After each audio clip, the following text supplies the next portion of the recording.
কর্মক্ষেত্রে হেনস্থার শিকার হয়ে পূর্ব মেদিনীপুরের কোলাঘাটে এক স্বাস্থ্যকর্মী প্রাণ হারিয়েছিলেন। এবার পূর্ব মেদিনীপুর জেলার খেজুরিতে কর্মক্ষেত্রে হেনস্থার শিকার প্রাথমিক স্কুলের এক শিক্ষক। অভিযোগ উঠেছে ওই স্কুলের প্রধান শিক্ষকের বিরুদ্ধে।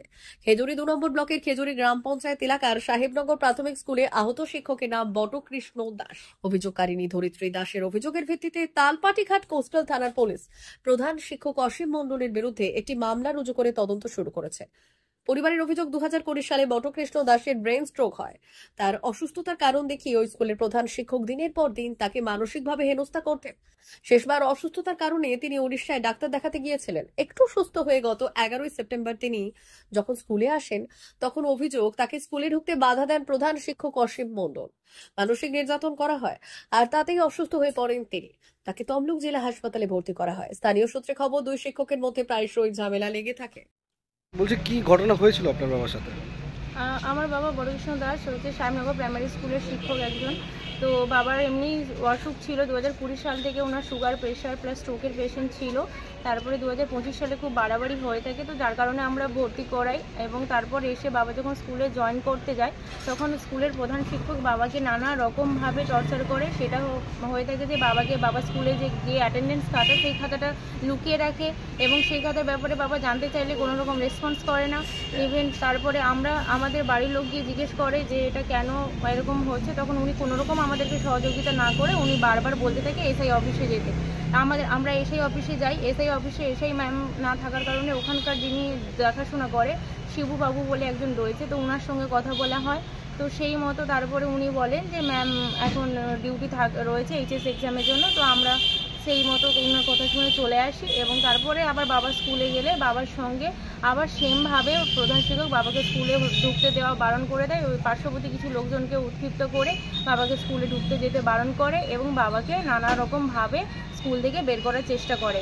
সেই সময় এবার বাবা ওইটা কেন করেছো সেই এতে বলতে গেলে বাবাকে নানা রকমভাবে উল্টো পাল্টা অশালীন ভাষায় গালিগালাজ করে। সেটা সহ্য করতে না পারে, বাবার তো প্রেশার থাকার কারণে প্রেশারের পরিমাণটা এত বেশি বেড়ে যায় যে বাবা রাগ কন্ট্রোল না করতে পারে, একটু ওনাকে উত্তেজিত হয়ে একটু ভুলভাল ভাষায় বলে, যেটা আমরাও সাপোর্ট করি না, কিন্তু উনি যেটা করেছে সেটা ওনার উত্তেজিত বয়সে হয়েছে। তো তারপরে আমরা ওই দিন আমি নিজে আমার পিসির ছেলে বাবাকে স্কুলে ছাড়তে গিয়েছিল। উনি এই খবরটা আমাকে ফোনে জানালে আমি আমার বাবাকে আনতে যাই এবং বাবাকে নিয়ে আসি। নিয়ে আসার পর আমরা যে এসআই অফিসে যাই, গিয়ে আমরা সেদিনও এসআই ম্যাম ছিল না, তো ওনার যে ওই শিবুবাবু ওনাকে আমরা সমস্ত কিছু জানাই। তারপর আমরা সমস্ত কমপ্লেন নিয়ে আমরা থানায় গিয়ে থাকি, কারণ ওই দিন বাবার এত উচ্চ রক্তচাপ বেড়ে গিয়েছিল যে আমি যেহেতু পেশায় একজন ডক্টর, আমি আমার বাবাকে বাড়িতে নিয়ে এসে এমার্জেন্সি ট্রিটমেন্ট দিয়ে বাবাকে কন্ট্রোল করি। তারপর আমি নিজে থানায় অ্যাপ্লিকেশন নিয়ে যাই, কিন্তু আমার অ্যাপ্লিকেশন প্রথমে নিতে চায়নি। প্রথমে যিনি এসেছে তিনি বলল যে আমি আজকের এসেছি, আমি এইখানে এসেছি, আমি গ্রামীণ পরিবেশে এসেছি, আমি এখানকার কিছু চিনি না, আপনারা বসুন, বড়োবাবু আসবে বলে আমাদেরকে 6:30 7টার সময় আমরা গেছিলাম, সেখান থেকে আমাদের 9:30 পর্যন্ত বসিয়ে রাখা হয়। তারপরেও বলে যে এখনও বড়োবাবু আসবে না। তো আমাদের থানাটা যে জায়গাটায় রয়েছে সেখানে আমি একজন মেয়ে হয়ে আমি নিজেকে সেফ না মনে করে আমি ওনাকে বলি যে তাহলে আমরা কতক্ষণ বসে থাকবো। তো উনি বলে যে এটা আমরা বলতে পারবো না, এটা আমাদের দ্বারা বলা সম্ভব নয়, উনি কখন আসবে। সেই মতো আমি নিজেকে ওই জায়গাটা সেফ না মনে করে আমি বলছি ঠিক আছে, তাহলে আমরা আজ আর তো দাঁড়াতে পারবো না, অনেকটা রাত হয়েছে, পরের দিন আমি তাহলে আসবো। তখন উনি বলে ঠিক আছে, পরের দিন তাহলে 10টায় আসবে। সেই মতো পরের দিন কি ফের আপনার বাবা স্কুলে গিয়েছিল? হ্যাঁ, পরের দিন বাবা স্কুলে গিয়েছিল। তারপরে আমি আমার ডিউটি থাকানো চলে যাই, কিন্তু যেটা আমি আমার বাড়ির মায়ের কাছ থেকে জানি যে পরের দিন যখন স্কুল যায় প্রধান শিক্ষক মহাশয় ওনার মাকে নিয়ে আসে এবং নিয়ে এসে আমার বাবাকে বলে থাকে যে প্রথমত স্কুলে ঢুকতে দেয় না, তারপর বলে থাকে যে আমার বাবাকে ওনার মায়ের পায়ে হাতে ধরে ক্ষমা চাইতে হবে এবং সেই ভিডিওটা উনি বানিয়ে সমস্ত জায়গায় পাঠানোর পর তারপরে উনি সই করতে দেবে। সেই বিষয়ে আমার বাবা বলে থাকে যে কেন, এটা আমার অন্যায় কোথায়, কিন্তু সেই এতে ওনার মা আর উনি খুব উল্টো পাল্টা বলে আমার বাবার সঙ্গে ধস্তাধস্তি করে আমার বাবাকে ফেলে দেয়। যা ফেলে দেওয়ার কারণে আমার বাড়ি থেকে আবার লোকজন নিয়ে বাবাকে নিয়ে এসেছে। নিয়ে আসার পর দেখে যে বাবার নাক থেকে অনবরত রক্ত বেরোচ্ছে, তার সঙ্গে রক্ত বমি হচ্ছে, তার সঙ্গে ডান দিকের পুরো চোখটা ফুলে গিয়েছে। তো যেটা খুব এমার্জেন্সি বুঝি আমরা সঙ্গে সঙ্গে আমাদের হসপিটাল, কাছাকাছি হসপিটাল তমলুক হসপিটালে নিয়ে আসি, যেখানে আমরা কালকে সিটি স্ক্যান করাই, সব কিছু করিয়ে দেখতে পারি যে আমরা চোখের নিচে যে হাড়টা রয়েছে সেটা আমি রিপোর্ট পেয়েছি আজকে, যেখানে দেখা যায় যে চোখের নিচের হাড়, গালের এইখানে যে হাড়টা রয়েছে সেটা সমস্ত কিছু ফ্র্যাকচার হয়ে গেছে। এখন আমার বাবা কিছু খেতেও পাচ্ছে না। এখন আমরা মোটামুটি ওই জল, একটু তরল পদার্থ আর ফ্লুইডের কি মধ্যে মনে রয়েছে। করছেন একজন শিক্ষক কর্মক্ষেত্রে এভাবে হেনস্থা হচ্ছেন, এটা কি কাম্য? একদমই তো আমি কাম্য মনে করছি না। আমি যথারীতি আমাদের ওখানের পুলিশের কাছে সাহায্য পাওয়ার জন্য গিয়েছি, কিন্তু উনি আমাদেরকে আজকে 3-4 দিন ধরে হ্যারেস করাচ্ছে। আমার মা আজকের গিয়েছিল, আমার মায়েরও কমপ্লেন নেয়নি, আজকে অনেকক্ষণ বসিয়ে রেখেছে, তারপর নানাভাবে বসিয়ে রাখার পর এখন বলছে যে নিয়েছে, কিন্তু অনেক আমরা 3 দিন ধরে প্রচুর হ্যারেস হয়েছি। আমাদের এই টাইম ওই টাইম, এখন আসুন ওই আসুন, এতক্ষণ বসুন, এইভাবে আমাদেরকে হ্যারেস করা হয়েছে। এখন কি চাইছেন কি? এখন আমি চাই এটার একটা সঠিক ব্যবস্থা নিতে, কারণ আমার বাড়িতে আমরা কর্মরত, আমরা বাড়িতে সবসময় থাকতে পারি না, কিন্তু এই রকম যদি উনি করে থাকে যে কোনো সময় আমার বাবার যে কোনো কিছু হয়ে যেতে পারে। সেটা আমার বাবার যদি কিছু হয়ে যায়, প্রধান শিক্ষক মহাশয় কি কোনো দায়িত্ব নেবেন? আজকের আমার বাবার যে ভেঙে গিয়েছে, সেই হাড় ভাঙার জন্য আমরা স্ট্রোকের ওষুধটা পর্যন্ত চালাতে পারবো না, কারণ স্ট্রোকের ওষুধ চালালে ওই জায়গাগুলো থেকে রক্তক্ষরণ বাড়বে। এই সবের দায়িত্ব কি উনি নেবেন, না গ্রাম প্রতিবেশী নেবেন, যারা আমার বাবাকে কোনো রকম কোনো সাহায্য না করে অনবরত এইভাবেই উত্তীপ্ত করেছে? ওনারা জানতো যে প্রেশারের রুগীকে ওনারা এভাবে উল্টোপাল্টা বললে উনি রেগে যাবে। আপনার নাম? আমার নাম সুচিস্মিতা দাস। 2020-তে ওনার প্রথম ব্রেন স্ট্রোক হয়, তখন থেকে অসুস্থ মোটামুটি, তারপরে সুস্থ ছিল, 2024 থেকে বেশি অসুস্থ। কি হয়েছিল? Brain stroke. আচ্ছা, স্কুলে ছুটি নিয়েছিল? আমরা রিসেন্টলি মাস 3 আজকে আমরা প্রথম ছুটি নিয়ে উড়িষ্যা ভুবনেশ্বরে ডাক্তার দেখাতে নিয়ে গেছিলাম। সেকেন্ডবারও এরকম অ্যাপ্লিকেশান লিখে ছুটি নিয়ে ডাক্তার দেখিয়ে এসেছি। থার্ডবার আমরা ডাক্তার দেখাতে নিয়ে যাওয়ার কথা এবং ভর্তি করার কথা, হঠাৎ আমার স্বামী এমন অসুস্থ হয়ে পড়ে, তার জন্য আমরা অ্যাপ্লিকেশান লিখে, ওনার শরীর অবস্থায় নেই উনি, ওনার সিগনেচার ছিল না, আমরা হেডমাস্টারকে ওই অ্যাপ্লিকেশান জমা দিয়ে আমার স্বামীকে নিয়ে উড়িষ্যায় যাই। গিয়ে ডাক্তার দেখিয়ে একসাথে পরে আসার পরে আমার স্বামী যখন স্কুলে যায়, এই প্রধান শিক্ষক আমার স্বামীকে স্কুলের খাতায় সই করতে দেয় না। কবে থেকে স্কুলে যাচ্ছিলেন? উনি সেপ্টেম্বরের 2 তারিখ থেকে যাচ্ছে। আচ্ছা, সাহেবনগর প্রাইমারি স্কুলে একজন শিক্ষক তিনি অভিযোগ করছেন তাকে শারীরিক এবং মানসিকভাবে প্রতিনিয়ত হেনস্থা করতো তাদের স্কুলের প্রধান শিক্ষক। সেই সঙ্গে তিনি একটা অভিযোগ করছেন তার পরিবার যে শিক্ষা কর্মাধ্যক্ষ তিনি ওসির নাম করে তাদেরকে ভয় দেখিয়েছেন যে তারা প্রকাশ্যে না ক্ষমা চাইলে তাদের চাকরি চলে যাবে, এরকম একটা অভিযোগ আসছে। পুরো বিষয়টা আপনি কিভাবে দেখছেন? না, এটা প্রথমত এটা ভুল কথা। কাউকে ভয় দেখানো কিছু না। এটা আমার গ্রামের স্কুল, সাহেবনগর প্রাইমারি স্কুল। এখানে সিনিয়র শিক্ষক একজন অসুস্থ ছিলেন, আমরা অনেকবার এটা নিয়ে সমস্যাও হয়েছে, আমরা সমাধানও করিয়েছি। আমার কাছে আবেদন এসেছিল, যেহেতু আমি এই ব্লকের খেজুরি 2 নম্বর ব্লকের শিক্ষা কর্মাধ্যক্ষ। তো অতীতে সমস্যা 2-3 বার হয়েছিল, সমাধান হয়ে সুন্দরভাবে স্কুলও চলছিল। গত পরশুদিন একটা সমস্যা হয়েছে, সেই নিয়ে কিন্তু উভয় পক্ষ থানাতে কমপ্লেন করে।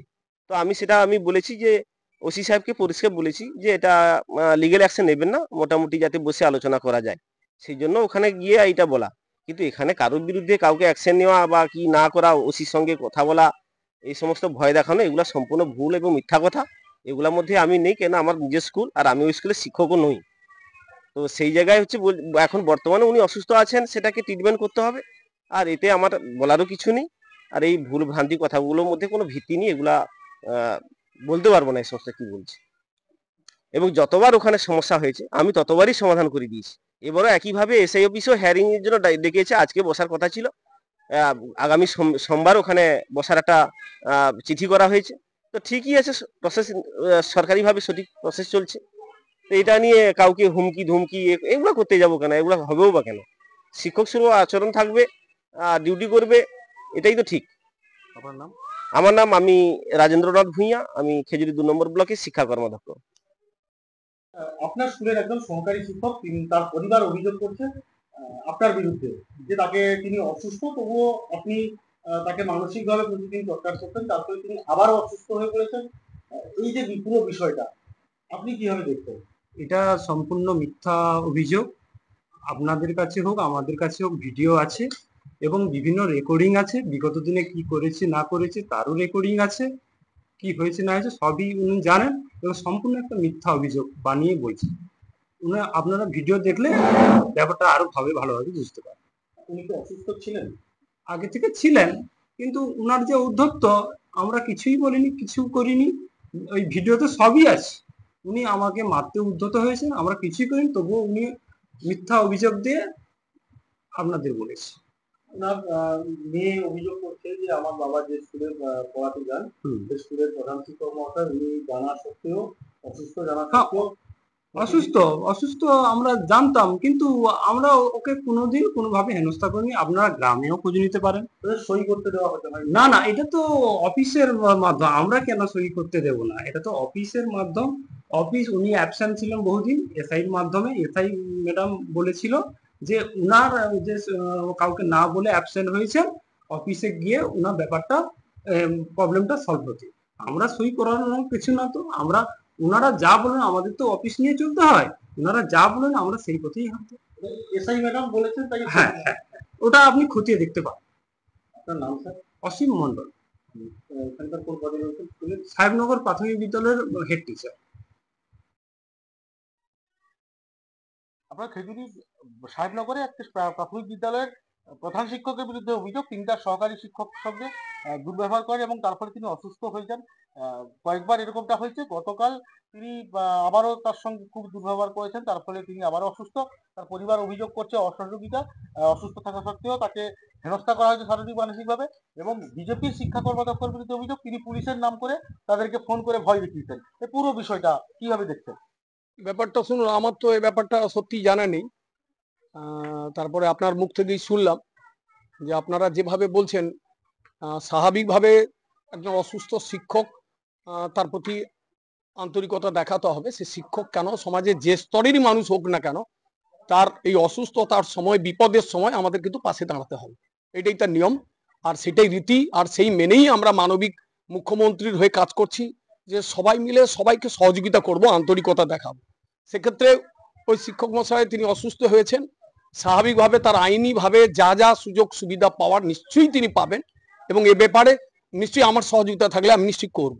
কারণ ঘটনাই যে তার আইন মেনেই তাকে ছুটি নিতে হয়, আইন মেনেই যেতে হয়। কোনো কারণে, অসুস্থতার কারণে তিনি যদি না জানিয়েও চলে যান হঠাৎ করে, তো তার জন্য নিশ্চয়ই আইনি ব্যবস্থা আছে। এ ব্যাপারে নিশ্চয়ই আমাদের মাননীয় মুখ্যমন্ত্রী, আমার শিক্ষা দপ্তর বা আমাদের যা যা ব্যবস্থা আছে সেটা করা নিশ্চয়ই হবে। আর সেই সঙ্গে বলি যে আপনি বিজেপির কথাটা বলছেন, খেজুরি 2 নম্বর ব্লক বা খেজুরিতে বিজেপির শাসন চলছে। কি শাসন চলছে আপনারা জানেন। সেই পঞ্চায়েত থেকে, বিধানসভা থেকে উপর্যুপুরি অত্যাচার ছাড়া এরা কিছু জানে না, কিছু উন্নয়নও দিতে পারেনি। আমার মাননীয় মুখ্যমন্ত্রী কিন্তু উন্নয়নটা দিয়ে যাচ্ছেন প্রত্যেক ঘরে ঘরে, এবং ওরা একটা কথাও নিজেদের কথা রাখতে পারেননি। শুধু জোর জুলুম, চিৎকার চেঁচামেচি, হই হুল্লোড়, নিজেদেরকে দেখাবার একটা চেষ্টা, আর ওই করেই খেজুরিতে চলছে। আর আমরা কিন্তু সে ধারিনি যে সন্ত্রাসের বাইরে মানুষের পাশে গিয়ে মানুষকে উন্নয়নটা দিয়ে মুখ্যমন্ত্রীর কথা বলে আমরা কিন্তু সবার দাঁড়িয়ে দাঁড়িয়ে যাচ্ছি। যে এইটাই হচ্ছে ওদের সঙ্গে পার্থক্য। ওরা কি বলছে না বলছে ওদেরকে নিয়ে আমরা মাথা ঘামাই না। তবে আমার তৃণমূল কংগ্রেস, আমার মামাটি মানুষের সরকারের মুখ্যমন্ত্রী, আমরা কিন্তু মানবিক, আমরা যে কোনো সহযোগিতা করার জন্য প্রস্তুত আছি, তবে আইনের মধ্যে থেকে। আপনার নাম? আমার নাম সমুদ্ভব দাস, খেজুরি 2 নম্বর ব্লক তৃণমূল কংগ্রেসের সভাপতি, আর সেই সঙ্গে আমি প্রাক্তন সহকারী প্রধান শিক্ষক, খেজুরি আদর্শ বিদ্যাপীঠ।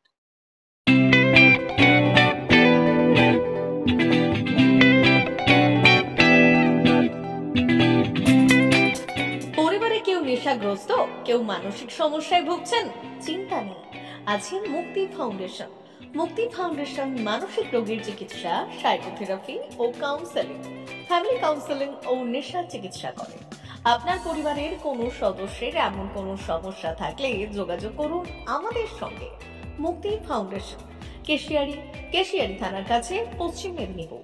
নেশাগ্রস্ত মানুষদের জীবনের মূল স্রোতে ফিরিয়ে আনতে চাই বিশেষ ধরনের চিকিৎসা পদ্ধতি, যা নিয়ে এসেছে মুক্তি ফাউন্ডেশন। আজই যোগাযোগ করুন আমাদের সঙ্গে। পরিবারের সদস্যকে সমাজের মূল স্রোতে ফিরিয়ে আনুন। যোগাযোগ নম্বর 7478306038।